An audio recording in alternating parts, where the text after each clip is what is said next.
Dr. Sean O'Brady, Dugnach, Carrinomid. Taoiseach, during pre-European Council statements, my colleague here, Chocta Adams, criticised the EU-Turkey deal relating to the plight of refugees and called on you to reconsider your support for it. You have clearly failed to do so and have failed to listen to the many NGOs and aid workers and other frontline staff dealing with the refugee crisis on the front line, who are there dealing with the consequences of this terrible deal. It is a disgrace that the EU thinks Turkey is a so-called safe country of origin and is deporting asylum seekers back there. Turkey's increasingly authoritarian government doesn't respect basic human rights, and refugees have been shot by the Turkish military on the Syrian border.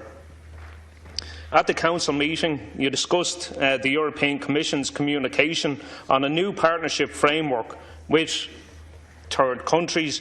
Are you aware that 104 European NGOs have signed a joint statement criticising this plan, Taoiseach? 104 European NGOs. They are rightly concerned about the direction the EU is taking by making deterrence and returning the main objective of the EU's relationship with third countries. They have stated this approach will not only fail to break the business model of smugglers, but will increase human suffering as people are forced into taking more dangerous routes. Moreover, despite the stated commitment to respect the principle of non-refoulement, there are no safeguards whatsoever envisaged to ensure that human rights, legal standards and protection mechanisms are in place. As a result, people risk being deported to countries where their rights are simply not safeguarded. Taoiseach, did you speak out against this plan? It's a simple question. Did you speak out against this plan?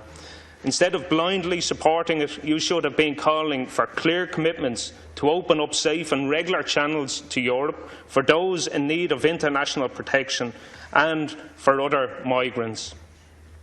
Also, Taoiseach, before this meeting, Sinn Féin wrote to you and called on you to raise Ibrahim Halloway's case with other European leaders.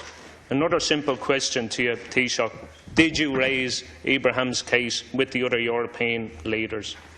On the 29th of June, Ibrahim's trial was postponed for the 14th time, Taoiseach, pushing it back till October at the earliest. It's an absolute disgrace, Taoiseach, and your government's strategy is clearly failing. It's time you applied for a presidential decree on Ibrahim's behalf. This decree would allow Ibrahim to return home before a final ruling has been made in his case, and is used in cases where deportation or extradition would serve to the higher interest of the Egyptian state. The presidential decree has always been available, but Minister Flanagan has refused to apply until the trial has been completed. For the sake of Ibrahim's mental and physical well-being, Taoiseach, you must act, and you must act now. News of such decisive action will give him some comfort while he lingers in an Egyptian prison cell.